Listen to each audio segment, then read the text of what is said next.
The term AAA developer has kind of developed a negative connotation around it in video game culture and in the video game industry due to companies trying to squeeze their audience for every single dime and penny that they have. That is kind of the reputation that a lot of AAA developers are getting now. However, in this video, I want to go ahead and talk about the good AAA developers, the AAA developers that actually deliver and use their resources properly and give the consumers what they want. These developers are some of the best in video game history and some of the best in modern day. And yeah, I want to go ahead and make a video talking about it, so let's go ahead and get into it. First up here, man, this would be an absolute crime if I didn't talk about them. I'm going to talk about Atlus here, man.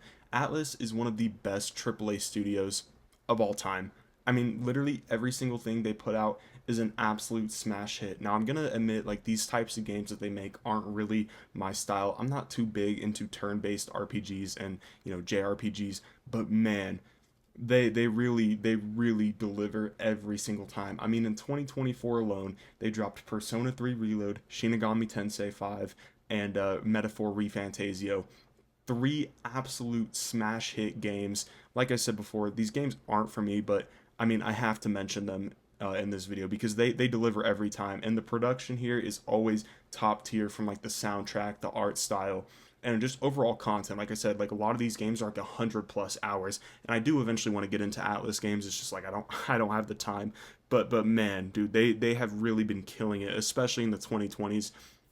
They've just given us some amazing projects. I'm super excited to see what they have moving forward. But like, Atlus is one of the most trustworthy AAA developers in my opinion. I mean, they deliver every single time. Now, next up on this list, I have From Software. Now, hold on, before we click off the video, I know a lot of you guys are probably rolling your eyes right now. You're like, "Oh my gosh, Souls! I'm so sick and tired of hearing about Elden Ring and Souls." But listen, man, From Software not only made their genre great with Souls, especially in the 2020s with Elden Ring and everything like that, but they're games that are more out of the box, such as Armored Core 6 and I would even say Sekiro, are also so incredible. Armored Core 6 is the example I'm going to talk about because that was just last year.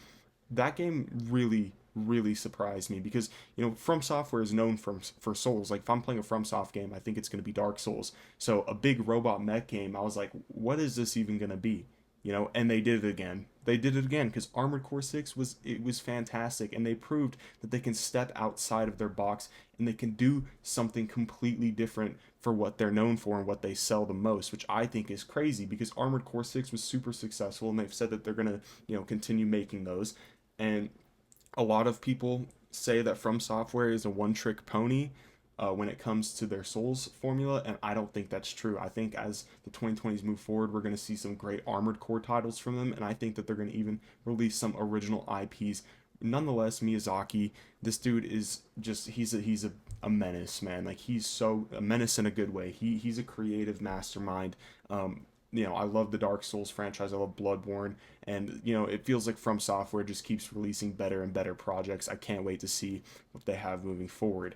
But if you're somebody who thinks that From Software is like a one-trick pony with their game design and their game genre, I mean, you're just wrong. And I think that that's what they're trying to prove in the 2020s. I can't wait to see what they have next. But nonetheless, From Software, anytime From Software is releasing a new game, I feel completely okay spending $60, $70 on it because I know it's going to be crazy and it's going to be an amazing time. Same thing with Atlus, man. They just don't miss. Everything they release is quality, in my opinion. Now, this next one's going to be pretty controversial as this is a list for, the most trustworthy AAA developers.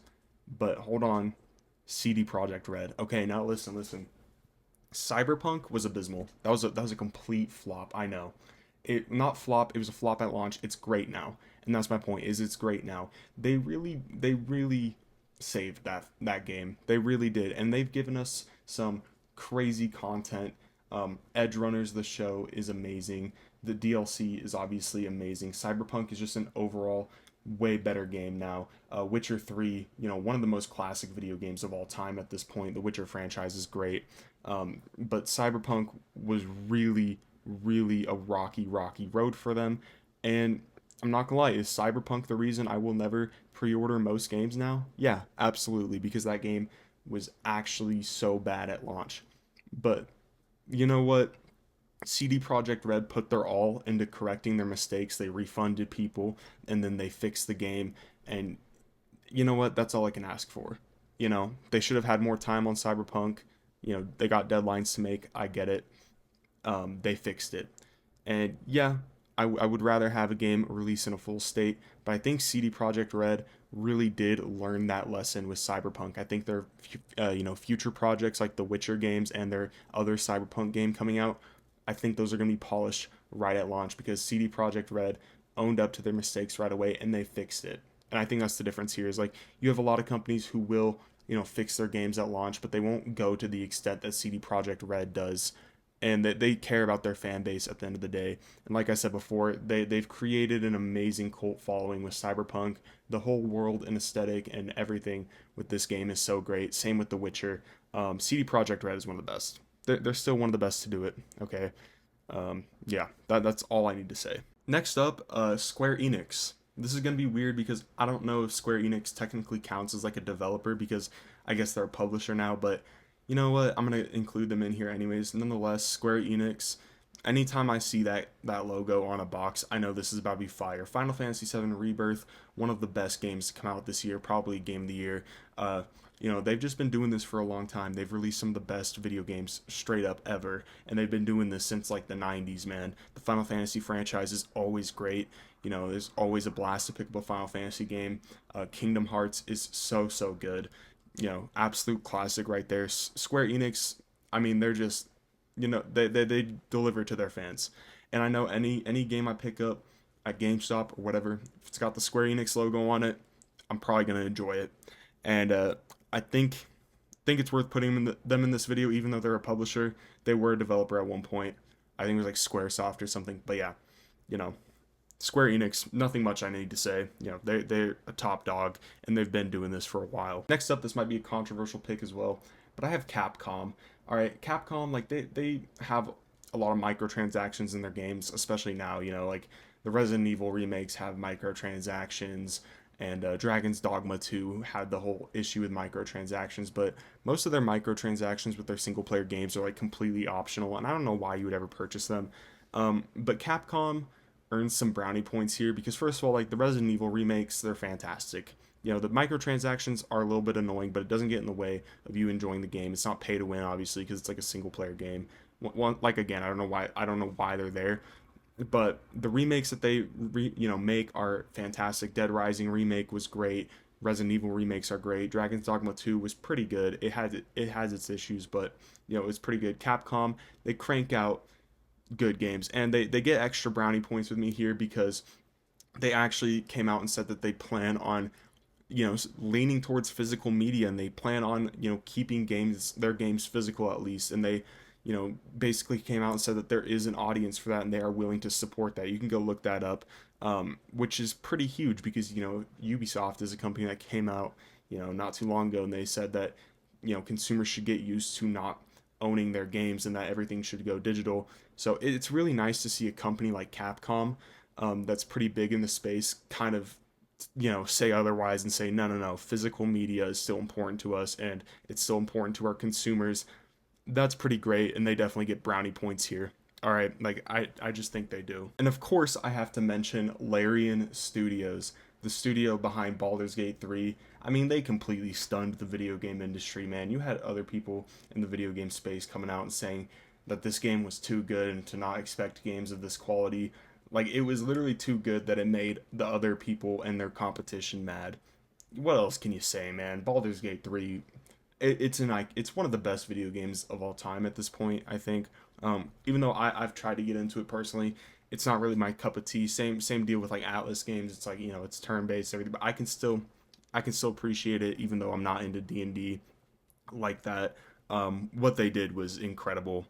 All right, Baldur's Gate 3 is an incredible game. I can't lie. The class system and the character creation here is some of the best. It's like it's seriously it's just a magnum opus of a game. It's probably one of the best video games of all time, and I'm super excited to see what they have planned moving forward. Because they said they're not going to release like a Baldur's Gate 3 expansion or anything. Which I think is pretty nice. But I'm super excited to see what game they are working on next. And I'm always rooting for AAA developers like Larian Studios because they are really for the consumers. Next up, we have Insomniac Games. Now, look, bro, I don't care what you guys have to say about the Spider-Man games, all right? I love superhero games, and I love the Spider-Man games, all right? Spider-Man 2, I don't agree that it should have been Game of the Year, but Spider-Man 2 was an amazing, amazing time for me, and I was super excited. And that's just because I love Spider-Man, and I love Insomniac's take on the Spider-Man universe that they got going on. And, you know, they also create just other games besides Spider-Man that are really, really good. For example, like Ratchet and Clank Rift Apart is phenomenal. Insomniac, they've just, you know, they got a special place in my heart just because of what they done with Spider-Man mainly. But I feel like every single thing that they do is high quality. Um, yeah, I mean, I'm excited for what they have moving forward. Like, I'm also really excited for the Wolverine game, and I think that they are going to shine a ton here in the 2020s. Insomniac's great. I understand if you guys don't like Spider-Man or don't like superhero games, but I think Insomniac gets a lot of unnecessary hate, and all they do is deliver great products. I do think that Spider-Man 2, in recent history, I think Spider-Man 2 was a little bit underwhelming, but for me, it still delivered, and it was still a great experience nonetheless. So I think Insomniac belongs in this discussion because they have a ton of crazy stuff planned for the 2020s. I mean, they had that whole leak that happened, and we basically got to see everything that they had planned. Wolverine looks fantastic. Venom game sounds fantastic. Spider-Man 2 DLC is going to be great when that eventually comes out. I don't know. I just can't hate Insomniac. They haven't really wronged me. I feel like they've only delivered, and I can't complain. Another studio here that is a PlayStation studio. We have Sucker Punch. Sucker Punch is great. I mean, especially with, you know, their releases like Ghost of Tsushima, and, you know, Ghost of Yotei looks really, really good. My only complaint with Sucker Punch is I wish that they would return to like some of their older IPs, for example, like Infamous or Sly Cooper. Those are great, great IPs that I feel like they don't really do anything with. But nonetheless, like Ghost of Tsushima, Ghost of Yotei are great, and they are a pretty good PlayStation studio. They release a ton of great projects, but I do wish that they would do stuff with their other IPs because they have some great IPs that they could utilize, like Infamous. And I feel like Sony is the one that ultimately controls that. I really just want to see another Infamous game. Okay, nonetheless, Sucker Punch, they take their time on projects, and they deliver. They deliver. You know, they make some cool samurai games, especially in recent times. So you really can't be mad at that. Come on. Next up here, I have Asobi, the studio that was behind Astrobot. Great studio, and you know they don't have that much credibility and that many releases under their belt. However, Astrobot is a dark horse of a game. Like, I was not expecting that game to be as great as it was, and I literally cannot say anything bad about Astrobot. It's like low key one of the only perfect video games I've ever played in my life. It's just perfect from start to finish, mechanically, visually. It's just stunning. And that studio really, really impressed me with that game. Obviously, for them to get a little bit more credibility for me, I feel like I would have to see more releases from them. However, like, I'm gonna make an exception and put them on this list just because, dude, Astrobot was stunning, and I really want to see what they have next in store. Like, it just oozed creativity. This just seems like such a fun studio. I'm really excited to see what they have. They were kind of a dark horse studio, and you know, Astrobot was kind of a dark horse game. I don't think people were expecting it to be as good as it is, and in my opinion, it's game of the year. I think Asubi definitely should be included here because, you know, they're up and coming, man. Like, that is a phenomenal start. You know, with your game releases. So yeah, I think Asubi definitely belongs here. Last but certainly not least, I have Game Science. Game Science is the studio that was behind Black Myth Wukong, and I'm sorry, I gotta put them on this list, man, because they're kind of an underdog in the industry, and you know they're a pretty good underdog story. You know, team of like 80 people.